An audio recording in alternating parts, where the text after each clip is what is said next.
Hello friends, welcome to my channel. આજે આપણે બનાવીશું એકદમ લારી ઉપર મળે તેવો પાણીપુરીનો મસાલો।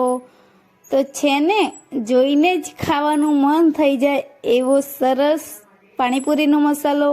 ચાલો આપણે જોઈએ।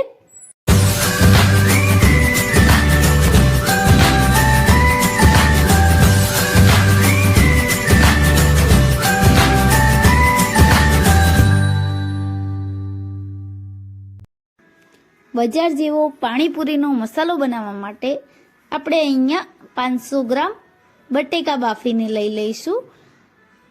આપણે બટાકાને વધુ પડતા બાફવાના નથી, એકદમ ગળેલા એવા બટાકા લેવાના નથી। તો હવે આપણે બટાકાને એક પેનમાં એડ કરી લઈશું। આ રીતના બટાકા એડ કરી લઈશું। ત્યારબાદ એક વાટકી બાફેલા ચણા લઈ લઈશું। ચણાને મેં રાત્રે પલાળીને રાખ્યા હતા અને પછી તેને 4 વિસલ વગાડીને બાફી લીધા હતા। ત્યારબાદ આપણે તેમાં પુદીનો તેમજ લીલા ધાણા અને લીલા મરચાંની મેં પેસ્ટ બનાવી લીધી છે, તેને આપણે આ મસાલામાં એડ કરી લઈશું। આ પેસ્ટનો ટેસ્ટ પાણીપુરીના મસાલામાં ખૂબ જ સરસ આવે છે, તો આને સ્કીપ ના કરવું। હવે આપણે લાલ મરચાંની પેસ્ટ એડ કરી લઈશું। મેં સૂકા લાલ મરચાંને થોડું પાણી નાખીને તેની પેસ્ટ બનાવી લીધી છે। લારી પર મળતો પાણીપુરીનો મસાલો જેવો જ મસાલો બનાવવો હોય તો તમે આ રીતના બધા જ મસાલાને એડ કરશો તો એકદમ તેના જેવો જ ટેસ્ટ આવશે। તો આમાંથી કોઈ પણ મસાલાને સ્કીપ ના કરવા। હવે આપણે તેમાં 1 ચમચી સંચર પાવડર એડ કરી લઈશું। સંચર પાવડરનો ટેસ્ટ પાણીપુરીમાં ખૂબ સરસ આવે છે, તેથી તેને સ્કીપ ના કરવો।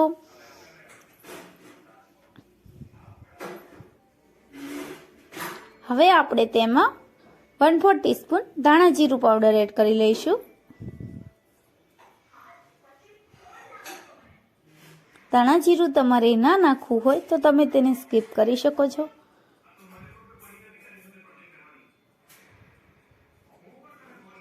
હવે આપણે તેમાં 1/4 ટીસ્પૂન પાણીપુરીનો મસાલો નાખવાનો છે। જો પાણીપુરીનો મસાલો ઘરમાં ના હોય તો તમે તેને સ્કીપ કરી શકો છો। હવે આપણે તેમાં સ્વાદ અનુસાર મીઠું નાખવાનું છે। મેં ચણા અને બટેકા બાફવામાં મીઠું નાખેલું હતું, તેથી મેં અહીંયા ઓછું મીઠું નાખ્યું છે। હવે અહીંયા ઝીણી સમારેલી કોથમીર મેં ધોઈને લીધી છે। તો આ બધા જ મસાલાને આપણે હાથની મદદથી સારી રીતે મેશ કરી લઈશું। આપણે વધુ પડતો મસાલાને મેશ કરવાનો નથી, થોડા થોડા બટાકા અંદર આખા હશે તો મસાલાનો ટેસ્ટ ખૂબ સરસ આવશે। તો આ રીતના આપણે હાથની મદદથી મસાલો તૈયાર કરી લઈશું। તો આપણો પાણીપુરીનો મસાલો સારી રીતે તૈયાર થઈ ગયો છે। આ ટ્રીકથી પાણીપુરીનો મસાલો તૈયાર કરવાથી તે ખૂબ જ ટેસ્ટી લાગે છે, તેથી તમે પણ તમારા ઘરે આ રીતનો મસાલો ટ્રાય કરજો। હવે આપણે એક પાણીપુરીને આ રીતના ભરી લઈશું।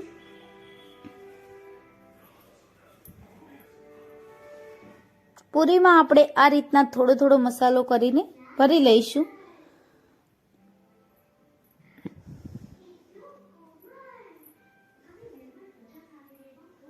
તમે તમારા સ્વાદ પ્રમાણે આ મસાલામાં મરચું એડ કરી શકો છો। જો ઉપરથી તમારે મરચું એડ કરવું હોય તો તમે કરી શકો છો।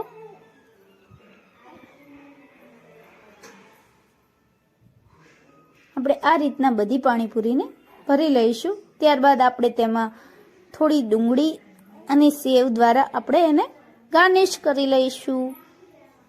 તો તૈયાર છે આપણી પાણીપુરી।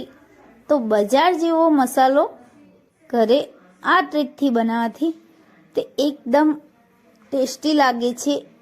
જો ફ્રેન્ડ્સ મારો વિડીયો પસંદ આવ્યો હોય તો ચેનલને સબસ્ક્રાઈબ અને લાઈક કરવાનું ના ભૂલશો, અને તમે પણ તમારા ફ્રેન્ડ સાથે આ વિડીયોને શેર જરૂરથી કરજો। આ ટ્રીકથી બનાવેલી પાણીપુરી ખૂબ જ ટેસ્ટી લાગે છે, એકદમ બજાર જેવી।